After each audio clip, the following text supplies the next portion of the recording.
Sup guys, it's Zeph. Sorry it took so long. This is the third week.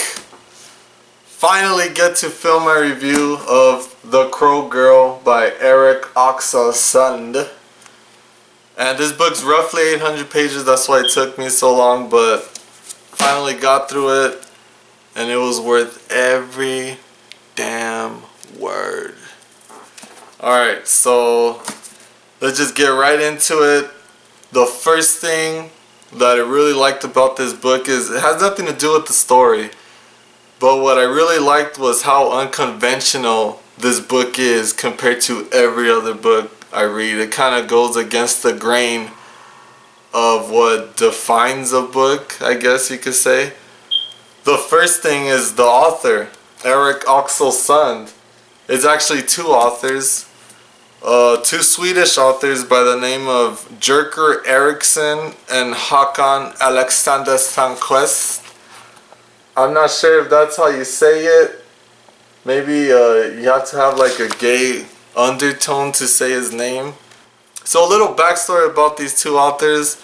They were electro steampunk artists, and I guess they realized that they were getting too old for that scene, so one thing they really liked to do on the road was read a lot of books. They mentioned the authors they like to read in the article I read about this, but long story short, they started writing this book, and I thought this was pretty clever. The way they went about writing this book was that one of the authors would type in red ink and the other would type in blue ink, and they would exchange their work through email. And if one didn't like what the other wrote, they would just highlight it to green. And once they both agreed that, you know, what they have written was like solid work, they would change it to black ink. And there's nothing else to say about it. I just thought it was cool. So the next thing about this book is that there is no chapters, which I kind of like to read the chapters because most of the time they're interesting because you have to fit what the chapter's about in like a couple words. So I was surprised to not find any chapters, but it actually, now I prefer there to be no chapters because it just flows so nicely. It's like watching a movie. You're just in different settings, you're meeting different characters depending on the setting, and it just makes everything so smooth and so seamless, the way the story is progressing and reaching a climax and a conclusion. It was super nice. I definitely prefer no chapters now. And the last thing that's so different, I actually didn't even notice. My girlfriend had to point this out to me, and she got it pretty quick. I have no idea why I didn't notice, but you see how there's missing pieces of the little girl's face? Well, they're actually all on the spine, and I thought that was pretty creative. But now to the actual review of the book. So I thought this was a very fascinating story.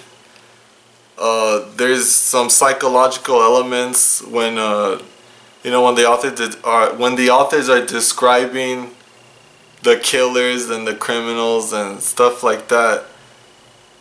There's a psychologist in the book, and they don't get crazy technical, but they get technical enough for you to have to reread it a couple times and understand what they're talking about. Like, it's just really nice to have that. It's really refreshing to have that in a story because it just makes it different. It makes you actually think about the characters and get inside their head and try to understand what they're doing, what their logic is, if there even is logic, but what's their motivation, because these are like some like crazy fuckers in here. Another thing is the creepy, horrid tongue that the authors used to convey scenes, murder scenes. Like, for example, there's a crime scene where they find a body in a lake. You know, sounds very generic, but the way the authors describe how the water seeps into the flesh and wrinkles it and makes it like a loose bag, and it's just really cool. There's another scene where one of the main I don't even know if she's a protagonist or antagonist. She's kind of in the middle. She's actually cooking, and there's a scent that reminds her of when her dad used to rape her.